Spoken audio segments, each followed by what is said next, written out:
కురిసినటువంటి మోంతా తుఫాను వర్షాల కారణంగా నష్టపోయినటువంటి రైతులను ఆదుకోవాలని చెప్పి ఈ దినం భారత కమ్యూనిస్టు పార్టీ సిపిఐ దాని అనుబంధ రైతు సంఘం ఆధ్వర్యంలో ఈరోజు అన్ని జిల్లా కేంద్రాలలో ఆర్డీఓ కార్యాలయం ముందర నిరసన కార్యక్రమాలు ధర్నాలు కొనసాగిస్తా ఉన్నాం. అందులో భాగంగా ఈరోజు భారత కమ్యూనిస్టు పార్టీ సిపిఐ రైతు సంఘం ఏరియా సమితుల ఆధ్వర్యంలో ఈ యొక్క బద్వేల్ ఆర్డీఓ కార్యాలయం ముందర ఈ యొక్క ధర్నా కొనసాగిస్తా ఉన్నాం. ప్రధానంగా ఈ యొక్క ధర్నా ఉద్దేశం ఏమంటే కూటమి ప్రభుత్వం అధికారంలోకి వచ్చింది, అనేక హామీలు ఇచ్చారు, అనేక వాగ్దానాలు ఇచ్చారు, ఏ ఒక్కటి పరిష్కారం కావటం లేదు.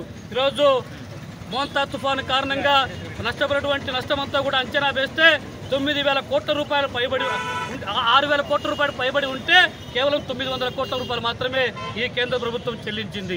మరి ఏ విధంగా ఆదుకుంటారని చెప్పి మేము అడుగుతా ఉన్నాం. మరి ఇంత పెద్ద ఎత్తున తీవ్రమైనటువంటి నష్టం జరిగితే రైతులకు మరి ఎక్కడ కూడా ఈరోజు పరిహారం చెల్లించేటువంటి పరిస్థితి లేదు. రైతులు పండించేటువంటి పంటలకు కూడా పూర్తి స్థాయిలో గిట్టుబాటు ధర కూడా కల్పించినటువంటి పరిస్థితి. ఈరోజు అనేక రకాల ఎరువులు, యూరియా అనేటువంటిది మొత్తం అంతా కూడా బ్లాక్ మార్కెట్ తరలించారు. 274 రూపాయలటువంటి యూరియా ఈరోజు 400 రూపాయలు పెట్టి కొనుగోలు చేసినటువంటి పరిస్థితి ఉంది. బ్లాక్ మార్కెట్ తరలించడంతో పాటు బ్లాక్ మార్కెట్ ను ప్రోత్సహించేది కూడా ఈ ప్రభుత్వమే. కాబట్టి మేము ఎవరు చెప్తా ఉన్నాం, ఈ రైతులను ఆదుకోవడంలో ప్రభుత్వం పూర్తిగా వైఫల్యం చెందుతా ఉంది. మీరు రైతు ప్రభుత్వం అని చెప్తా ఉన్నారు, రైతుల శ్రేయస్సు ప్రభుత్వం చెప్తా ఉన్నారు. చంద్రబాబు నాయుడు గారు ఈ మధ్య కాలంలోనే రచ్చబండ కార్యక్రమాలు లాంటివి పెట్టి ఈరోజు రైతుల దగ్గరికి పోతా ఉన్నాం అని చెప్పి చెబుతా ఉన్నారు. మరి ఎక్కడ రైతులకు ప్రయోజనం జరుగుతామని చెప్పి అడుగుతా ఉన్నాం. కాబట్టి కనీసం వాళ్ళు పండించినటువంటి పంట ఈరోజు పెద్ద ఎత్తు రాష్ట్రంలో అరటి, లేకుంటే పుల్లి, లేకుంటే పత్తి, అనేక రకాలైనటువంటి పంటలు ఈరోజు పూర్తి స్థాయిలో నష్టపోయినాయి.